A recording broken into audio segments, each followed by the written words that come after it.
in life, you gotta have it. If you don't have it, you never get it.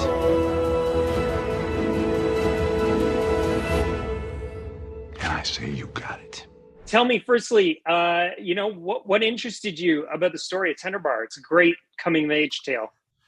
The writing was extraordinary. The memoir was great. The adaptation that Bill Monahan did was terrific, and I really, really looked forward to working with George again, and in particular being directed by him, because I thought, and I was right about this, that he would have a tremendous amount to offer because he's done it so much and so long and so well.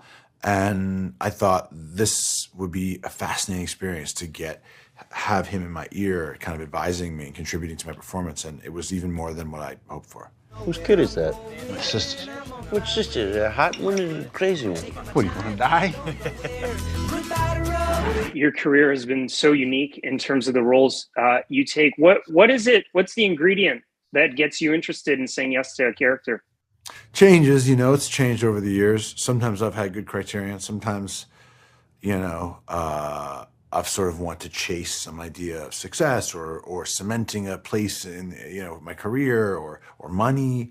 Those things never, very rarely led to good movies or any kind of happiness. And I've now sort of really become very comfortable with a couple of things. One's the director.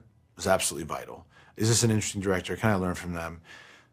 Even more important is what does this movie have to say? What are the themes and what is the opportunity in terms of complexity and nuance and honesty and how in the character, and how is it revealing about human nature or life? Welcome. I'm your only uncle, so I'm also your favorite uncle, right? Sounds like some maybe. And if it doesn't meet those criteria, it's just not going to keep me interested, and it's not worth, because most movies, unfortunately for me, are out of LA, and my kids live in LA, and I don't want to be away from them for that long at these ages. I just don't. Uncle Charlie, he dispenses a lot of great advice in this movie. One more thing, very important. Never hit a woman, even if she stabs you with scissors. Got it. I imagine in your career, Mr. Affleck, you've been given a lot of good advice and bad advice. What's the best advice you ever got? I've gotten so much good advice from so many people. But I would say that, in terms of this business, it's all about the director. And I think that's true. You have to take risks. I think that's true. I saw you in the yard playing sports. You're not very good. Find some other activities. I like to read. You read enough of those? Maybe. You could become a writer. It's more important what you say no to than what you say yes to.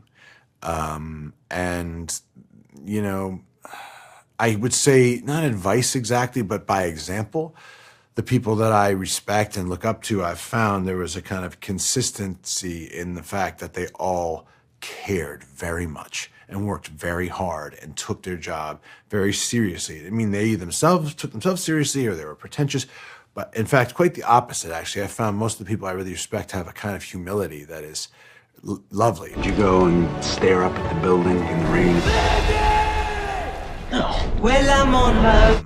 Nonetheless, this is something that you have to work extremely hard at and take extremely seriously in order to do it well, because so many great people have come before and done it so well, and to even come close to those standards just requires a tremendous amount of effort. Good Will Hunting is going to be 25 years old next year. That's crazy to me to think Filmed about. in Toronto, sure. in about half of it. And you're sitting on a winning lottery ticket. I'd do anything to have what you got. How did you navigate your career, Mr. Affleck, going forward after that? Because you've done a lot of really interesting things, I think, in the last 25 years. I agree. It's very interesting. Some really rewarding, some frustrating, but always sort of varied. I mean, look, hey, Good Will Hunting, and then I was like, okay, I want to do a big studio movie at Armageddon, and then I was like, okay, I'm going to do Shakespeare in Love, or Kevin Smith, I'll do Dogma, I'll do, and Changing Lanes, or Some of All Fears, or what I mean, it's just Hollywoodland, or and then sort of I want to direct and Gone Baby Gone, and The Town, and so on, or Company Men, and literally interesting small movies like Mike Judge's Extract that I loved being in. I've had great experiences on little movies, great experiences on movies that cost more, although I find that the bigger the budget, the more the limitations are imposed on to what degree you can be really take risks with the characters. You know, and then, you know, the chance to do Argo was like, I wanted to get away from the Boston thing and do something that was reflected some of my other interests. And we all fly out together as a film crew. I need you to help me make a fake movie. So you want to come to Hollywood and act like a big shot without actually doing anything? Yeah. You'll fit right in. I wanted to do a story about the legacy of fathers to sons and the complicated nature of that with the By Night and, you know, or work with David Fincher and Gone Girl. So part of it's about what's interesting to me, and part of it has been, you know, like if a great director like Fincher or Clooney came along, it was just obvious to me that I would do that, you know. And I've really been interested in trying to find a way to fuse character stories or sort of wrap them in the candy shell of genre movies so that they kind of could get loaded into the commercial barrel more effectively. It was like The Town or The Accountant, you know, movies that appeared to be, you know, action movies, and that ultimately were probably more, I think, about the characters than the action, and hope that the audience didn't feel betrayed by that, but that they were kind of brought in. And then, yes, they got that, but then they also got something rich and different as well. Okay, 2 rules. I'm never gonna let you win. And I'm gonna always tell you the truth. Your father is deadbeat.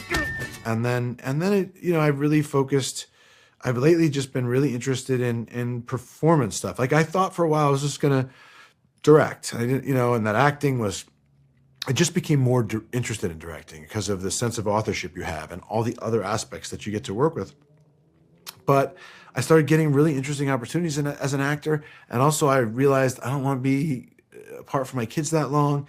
And serendipitously, I struck into this really interesting vein of roles to play. And it's been really rewarding. So I don't know, you know, they say you want to make God laugh, tell him your plans. I have no idea. I'm going to continue to just make choices based on the priorities that I have and what I think will be interesting movies, and hope for the best, because at the end of the day, you know, you never really know. Even when the best people in the best movies, sometimes it just doesn't congeal. You know, Zemeckis said movies are binary, and I think there's some truth to that. There's some sort of difficult to put your finger on quality to movies where once they come together, they either work or they don't.